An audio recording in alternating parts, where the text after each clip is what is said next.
Hello everyone, welcome to Inconvenient Truths. I'm your host, Jennifer Zeng.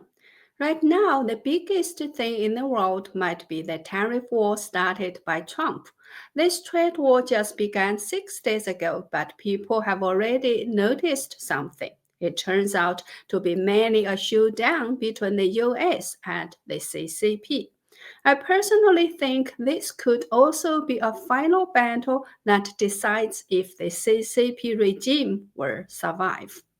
So, what's the future of this war? Will China face a situation like North Korea, where lots of people starved to death? Today, let's talk about this. So far, in response to Trump's tariff war, the only one giving a really tough answer is the CCP. The CCP's foreign minister said if the US insists on starting a tariff war or trade war, China will fight to the end. A WeChat account believed to belong to the CCP's official media Xinhua posted today that the CCP has prepared at least 6 big moves against Trump's high tariffs. 1. Sharply increase tariffs on U.S. soybeans, sorghums, and other farm products. 2. Ban U.S. poultry from entering China. 3. Pause US-China cooperation on fighting fentanyl. 4. Hit back in the service trade, like limiting US companies from bidding on contracts or doing legal consulting business. 5. Ban imports of American movies. 6. Investigate how much US companies profit from intellectual property in China. Since US companies make huge monopoly profits in China, the CCP authorities are studying this for an investigation.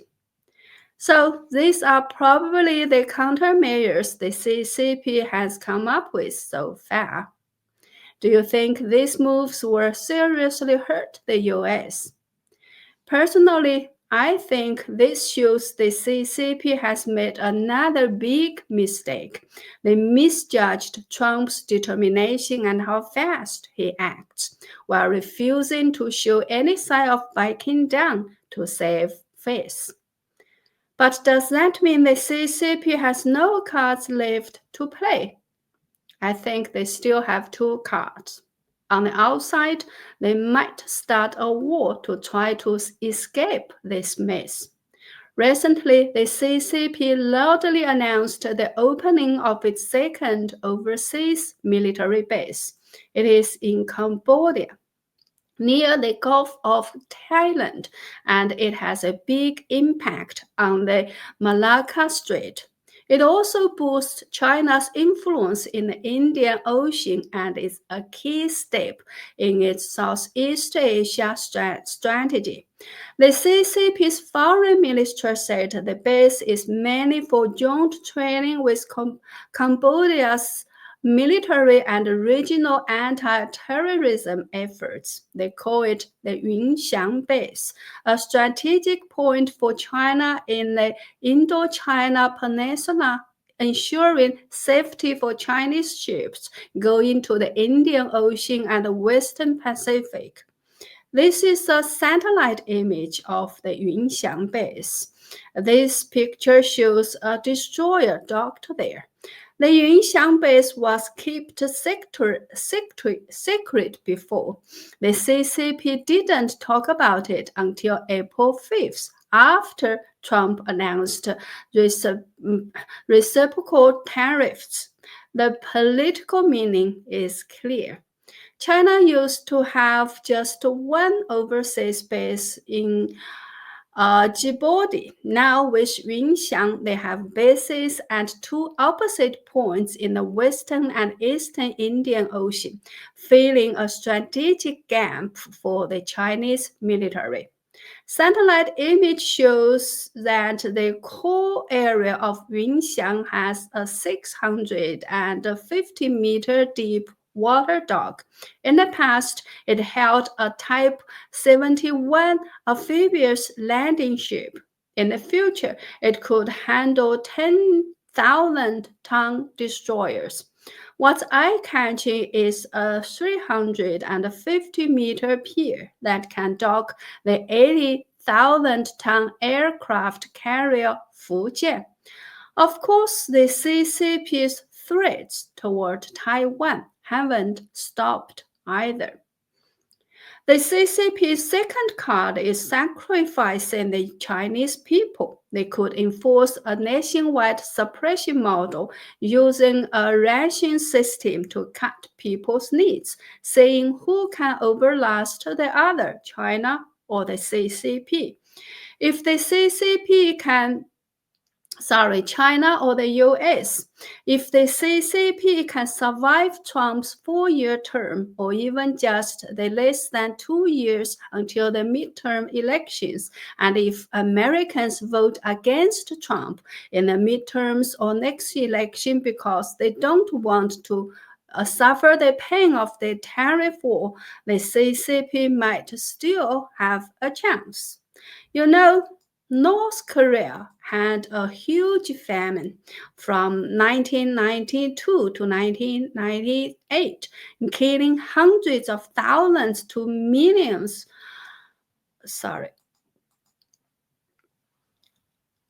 From hunger or disease. They called it the arduous march. It happened because they lost Soviet aid after the USSR collapsed, plus years of natural disasters. So, if China falls into chaos, how many would starve? One economist says maybe half. How did he reach that conclusion? Let's share it now and see if it makes sense to you. Here are his reasons. 1. China can't grow all its own food. It relies on imports for about 20% of its food. Second, modern farming depends heavily on complex industrial and logistic system. If that industrial order collapses, farming collapses too. Now let's explain these two reasons in detail. First, China's reliance on imported food. The most critical food is grain. Look at this chart. These are official numbers. The first column is the year, the second is imported grain, the third is imported soybean, the fourth is exported grain, and the fifth is China's own grain production. Based on these numbers, China's dependence on foreign grain was 11% in 2011. It rose to 23% in 2023 and hit 22% in 2024. It's a clear upward trend. China is now the world's biggest grain importer, especially soybeans. In 2024, China imported more than 157 million tons of grain. Of that, about 105 million tons were soybeans, about 6-7% of the total. Out of the 157 million tons of grain, nearly 32 million tons came from the US. That's 20%. Of the soybeans, about 22 million tons, or 21% of all imports, were from the US. Soybeans are a treasure. They can be pressed for oil, and the leftover meal is key animal feed.